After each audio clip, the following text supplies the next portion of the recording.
दोस्तों आज भले ही इंडियन रुपीस की कीमत डॉलर के मुकाबले गिरती जा रही है, लेकिन आज भी दुनिया भर के सबसे महंगी करेंसी में डॉलर का नाम नहीं आता है और ना ही किसी ब्रिटिश पाउंड का, बल्कि इसमें ऐसे छोटे से करेंसी का नाम आता है जिसके बारे में ऐसा कहा जाता है कि आज से 5 से 6 दशक पहले तक वहां पर भारत के बनाए गए नोटों यानी कि इंडियन करेंसी का इस्तेमाल होता था।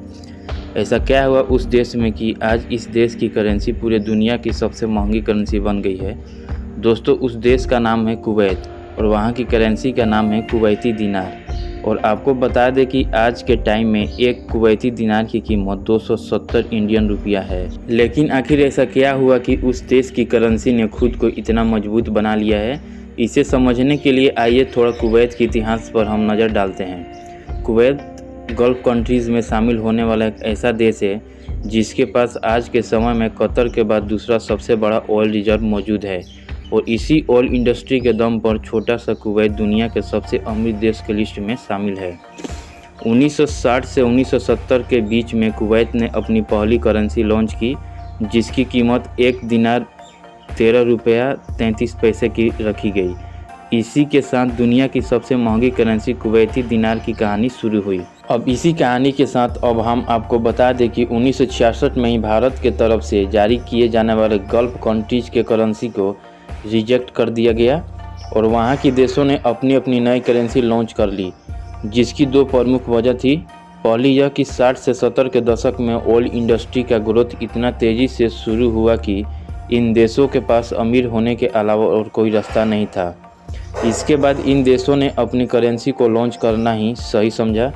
इसके अलावा दूसरा सबसे बड़ा कारण यह था कि भारत ने अपनी करेंसी को डीवैल्यू करते हुए उसकी कीमत घटा दी थी, क्योंकि 60 के दशक में भारत ने 2 युद्ध कर ली थी जिससे उसकी इकोनॉमी की हालत ख़राब होती चली गई और करेंसी की डीवैल्यू करना ग्रोथ के लिए ज़रूरी हो गया था। ऐसे में ये डीवैल्यू गल्फ कंट्रीज को नुकसान पहुंचा देता, इसलिए 1966 में गल्फ रुपीज़ का काम तमाम हो गया था।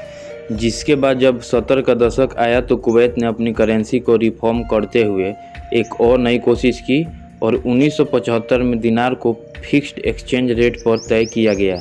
लेकिन यह फिक्स एक्सचेंज रेट किसी एक करेंसी के साथ फिक्स नहीं किया गया था, बल्कि बास्केट ऑफ करेंसीज के साथ इसकी वैल्यू फिक्स्ड करके दिया गया था, जिसमें डॉलर प्रमुख था। अब ये फिक्स्ड एक्सचेंज रेट क्या है, इसे समझने के लिए पहले आपको यह समझना पड़ेगा कि कोई भी करेंसी अपनी वैल्यू कैसे डिसाइड करती है। इसके लिए 2 तरीके के एक्सचेंज रेट अपनाई जाती हैं, जिसमें पहला होता है फिक्स्ड एक्सचेंज रेट, जिसमें कोई करेंसी किसी दूसरे देश के करेंसी के साथ अपने वैल्यू को फिक्स्ड कर लेती है और फिर उसी करेंसी के बढ़ती वैल्यू या घटती वैल्यू के साथ नई करेंसी की वैल्यू घटती या बढ़ती रहती है। अगर इंडियन करेंसी डॉलर के हिसाब से फिक्स्ड कर दी जाए तो डॉलर की घटती और बढ़ती कीमत के हिसाब से ही इंडियन करेंसी की वैल्यू डिसाइड होगी। लेकिन ये सिर्फ एग्जाम्पल है, क्योंकि भारत दूसरे तरीके के एक्सचेंज रेट में बिलीव करता है।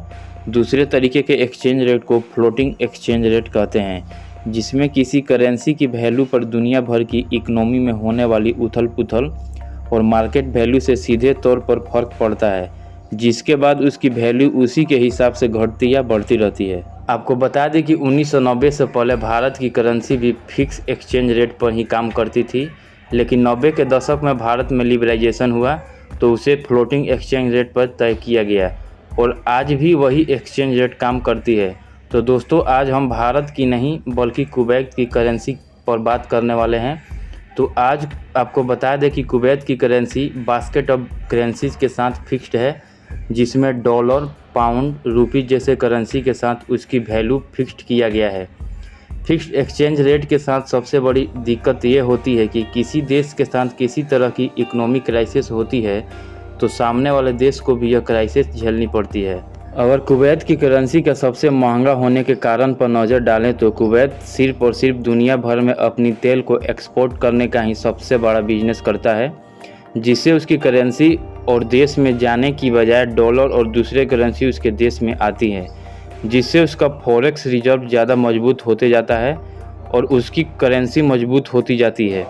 इसलिए किसी भी देश की करेंसी का महंगा होना इस बात पर भी डिसाइड होता है कि उस देश की तरफ से विदेशों में कितना एक्सपोर्ट किया जाता है। लेकिन भारत के साथ ऐसा नहीं है। और भारत अपने देश में बड़ी मात्रा में इंपोर्ट को बढ़ावा देता है, जिससे उसका फॉरेक्स रिजर्व लगातार कम होते जा रहा है और रुपये का कीमत बाकी देशों की करेंसी से लगातार गिरती जा रही है। लेकिन यहाँ पर एक बात आप ज़रूर समझ लें कि आज दिनार भले ही दुनिया के सबसे महंगी करेंसी हो, लेकिन इससे यह बात डिसाइड नहीं होता है कि कुवैत की इकनॉमी दुनिया की सबसे मजबूत और डेवलप इकनॉमी है। इस बात को समझने के लिए आइए एक बात और समझ लीजिए कि महंगी करेंसी और मजबूत करेंसी में क्या डिफरेंस है। दोस्तों, ये बात तो बिल्कुल साफ है कि आज के समय में दिनार सबसे महंगी करेंसी है, लेकिन अगर हम बात करें इसकी स्टेबिलिटी की तो ये स्टेबल करेंसी नहीं है, ये डॉलर पेज्ड है। पेज्ड करना मतलब एक तरह से खूंटे से बांध देना, मतलब कि आप उस करेंसी को किसी भी करेंसी के साथ बांधकर उसकी रेट निर्धारित कर देते हैं। अब इसका कारण क्या है? एक तो ये देश काफ़ी छोटा है, यानी इसकी करेंसी दुनिया पर कोई प्रभाव नहीं डाल सकती। दूसरा, डॉलर से पैच्ड यानी डॉलर के खूंटे से बंधे होते हैं, जिससे इसकी कोई स्पेसिफिक वैल्यू नहीं बनती है, यानी डॉलर के हिसाब से इसकी वैल्यू तय होती है। ऐसा इसलिए किया जाता है ताकि वह लोग डच डिजीज नाम की इकनॉमी से बच सकें। यह कोई रोग या बीमारी नहीं है, बल्कि जब किसी देश की करेंसी मजबूत होती है तो ये उस वजह से देश के आर्थिक नुकसान को बताता है। कुवैती दिनार के महंगे होने की वजह यह है कि वहाँ के नेचुरल ऑयल रिजर्व की वजह से वह करेंसी डिमांड में है। इस वजह से यह करेंसी महंगी है।